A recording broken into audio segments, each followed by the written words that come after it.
This is a 1993 GMC Sonoma S-15. It's a project truck for right now. Done a lot of body work on it. Put a new gas tank, fuel pump, and a whole bunch of other stuff on it. First thing you do is jack it up. I already have it jacked up a little bit. Get it as high as you can. That way it's the easiest to work on. And then you can go from that into taking the tires off. First step, or second step you do is take the tire off.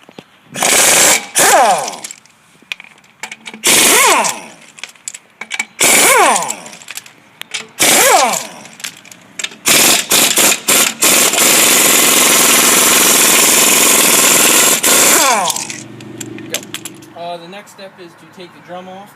Sometimes use a rubber mallet to get it off because it's lodged, or a two-pound sledge.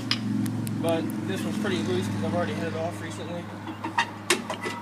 So you take it off, and then right in here, because it hasn't been drove in a while, it started rust on the inside of the drum, and then that'll wear off whenever I start driving it. And then there's some brake dust that comes off also. And then you blow it out.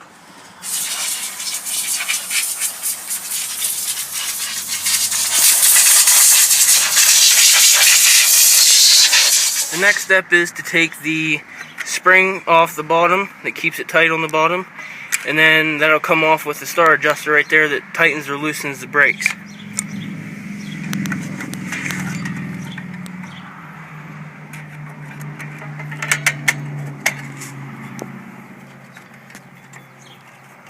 And make sure you label, if you don't know how to do this and you haven't done it many times, make sure you label like in a container or something like that.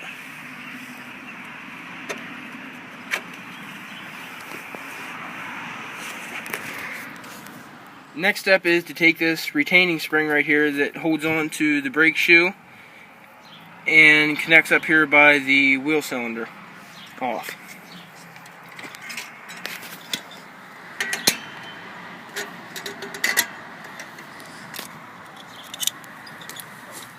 Next, we're going to take this retaining spring off down here that holds the shoe onto the backing plate. All you have to do is just twist it about a half a turn, and there's a little notch inside the pin that goes back through that I'll show you, and then it'll just pop off. Just like that. And then the pin will come through on the back. That's the pin that has like a little notch in it, and it comes right out through. One way, and then it locks. Next thing we're going to do is we're going to take the same retaining spring that was on that side off on this side. I'm not going to show you the ins and outs because I already did that.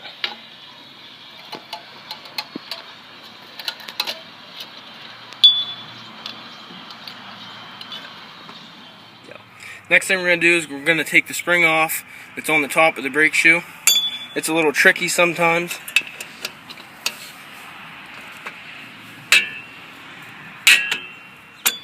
But if you have the proper tool, it comes right off. And then the brake shoe loosens up.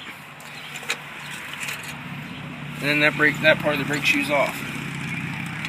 Next thing you want to do is, it pretty much just pulls the whole rest of the brake shoe off, and the wires that hold it together, and the spring down here at the bottom. The spring down here at the bottom pretty much keeps tension on everything. As soon as I pull that spring out, everything is just kind of going to fall apart a little bit. See what I mean? Make sure you don't lose your parts, that'd be bad. And then there goes your brake shoe. And then that's your emergency brake right there. And then it's tore apart.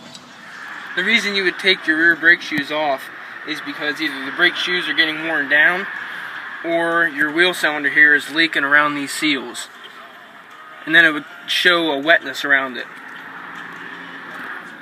I got the right side brake shoe on. I also put the retaining spring that holds the shoe back onto the backing plate, along with the spring down here that holds the tensioner on the brake shoe, and then I clip that on to the rivet up there that holds everything together On the bottom part here, we got the star adjuster back on, along with the tensioner spring that keeps the two shoes together. And there's also going to be one up top that goes from right about here over onto this rivet. Next, we're going to put this tensioner spring up here on this rivet that holds the two shoes together up top.